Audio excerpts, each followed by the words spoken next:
they really need to give attention to the albinos, because one fact is that they have been neglected, they have been marginalized, they have been discriminated. Is somebody up there who really care for us? Is somebody up there who really knows that I am a royal kid and a teacher leader? The thing is that I just want to see to it that my people be well taken care of and well protected. Like some countries around the world, people with albinism in Liberia are no different, as they suffer similar humiliation, discrimination, marginalization, and segregation, which have made it difficult for their well-being in this West African region. Liberia is a country located on the west coast of Africa with the population of 3.5 million people, with albinism occupying a little percentage of that population. Though a specific census has not been done to track down the exact number of people living with albinism in Liberia, albinos have been recorded throughout the 15 political subdivisions in Liberia during the 2008 census. As a result of the continuous discrimination, some Liberians refer to them as Jato, Liberia white men, and Moonlight, among others, with the belief that they are not human and soon disappear after death and are never seen for funeral service or burial, while others have held strong to the opinion that albinos are prohibited from eating bitter balls and other essential food, which made them quite different from people with the black color. Here's the problem. You know, really albinos, people, black always more got out. None is see or nigga, sort all thing. They just forget about it because we know that God made all he made, and so sometimes nigga he sort all do something. But you know, I've been see small, but now they're not going, they're not existing again because first they want you so cause or do bad thing.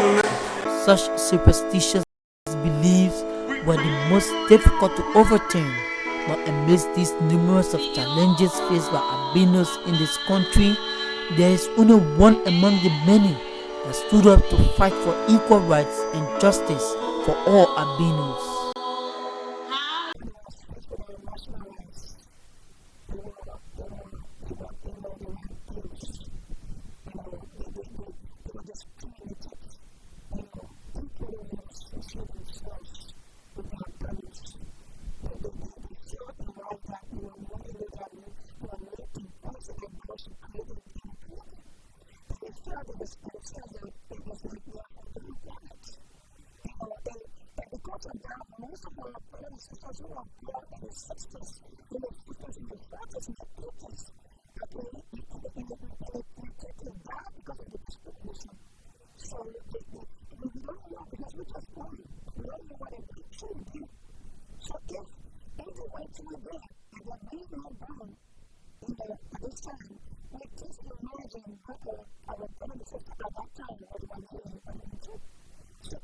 Patricia Logan, a former medical practitioner on board Mercy ship in the Republic of Guinea, mechanics and salesperson of auto parts, is the third of 7 children who has a long history of humility and obedience. Put for inside to help you. What you want the organization to do for you? Organization will help you to do what now? For you to go to school or to learn trade or to do business. Which one? Business. You want the organization to do business. But you're not here about the organization before? Eh? You hear it? So you are praying one day to hear to come and see the president who talking to you today. So you now see me now. So what we're doing now is that the reason why I'm asking are going from one country up to Lofa is that to know the plan of you people so that I can talk to government so that they can increase our budget to help us.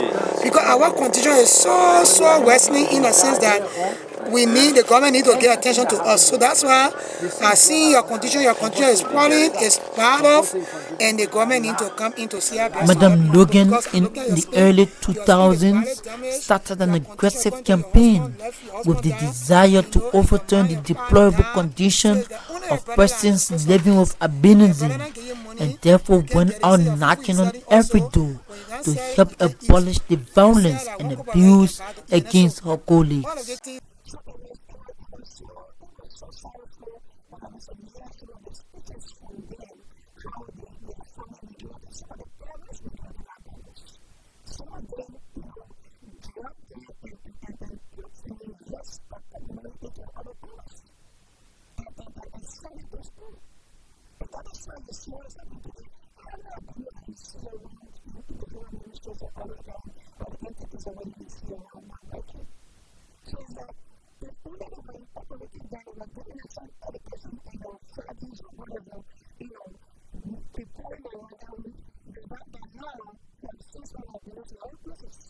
Following years of struggle with perseverance and determination back home, she became more energetic and fulfilled when the United Nations Human Rights Council on June 13, 2013 in Geneva adopted by consensus a resolution sponsored by the African Group of Nations, which for the first time at an official international level recognized and address the attacks and discrimination of people with albinism faced in many countries.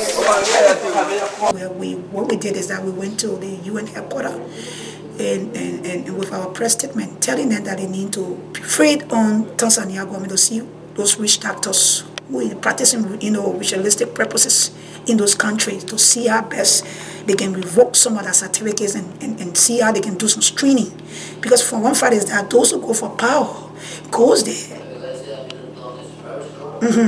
Those who go there for power, they goes there and the rich doctor tell them that, get the people that live with the kind of color and get that powder part, and bring it and see what will happen. So it's like the people are just being hunted like hunting animals. So my focus was that, informing the world that I think the UN on the resolution on the rights of persons living with albinism have been passed on, June 13, 2013. That resolution was passed. And since being that albino society is part of the resolution, so we are sending that to Tanzania to see how best they can prevail on the government to stop killing the albinos. Mr. Logan, in her quest for justice for her colleagues, she first pursued the registration of a non-governmental organization called the Liberia Albino Society.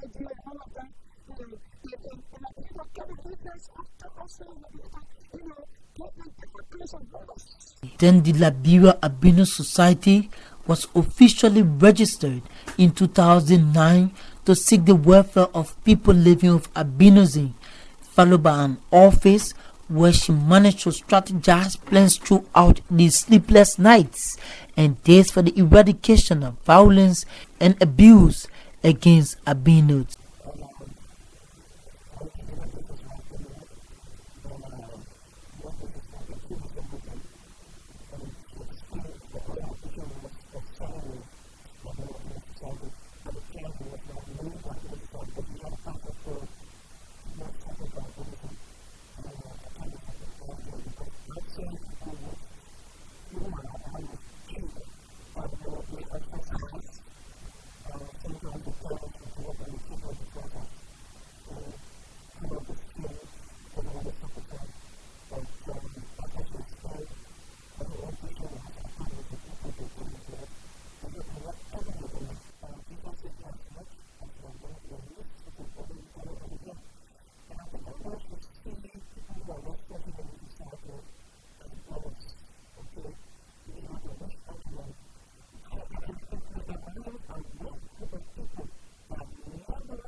Amongst the many Liberians, Montserrat Senator Geraldine Doe Sharif, who listened to Madam Patricia Logan crusade through a radio program, immediately joined the efforts and became a key supporter of a campaign as she provided the first generator to this new organization in order to operate its office efficiently and effectively.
The 15 years of civil war had a devastating impact on Liberian children. Around 1.3 million of Liberia's population of 3.5 million grew up, were born or raised in the midst of the civil crisis. As a result of the conflict, Madam Logan was forced out of her home and became a refugee in neighboring Guinea, where she had an opportunity to serve on a mercy ship, and then she later became a mechanic before she started selling auto parts prior to the establishment of a new movement to redeem her people.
After nearly 15 years of separation from her parents as a result of the Liberia Civil War, which also led to the gruesome death of her father in the 1990s, little Patricia reunited with her family, especially her mother, who had been a widow for several years.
following her return to a country torn up by war and devastation, she was employed as a sales lady at an auto shop owned and operated by a Nigerian national before her revelation from God to help liberate her people of the same color. Her husband, James Logan, who abruptly resigned as a construction engineer at the Freeport of Monrovia to support the dream of his beloved wife, was seriously mocked by his colleagues and families for the decision to follow an albino lady. I told my friends, I said, well, I have my wife to be. She's a person with albinism. Oh, they say albino don't have gray, albino can die. Certain time will disappear. And if you want to get rich, you can marry a wife. Then when Tanka, he came to Tanzania, he said, oh, I said, go. Of course. Well, we start to advocate for our people. I put myself in the shoe with person with albinism. You see? So you consider yourself as one? Oh yes. Not because I am black, but I consider myself to be a person with albinism.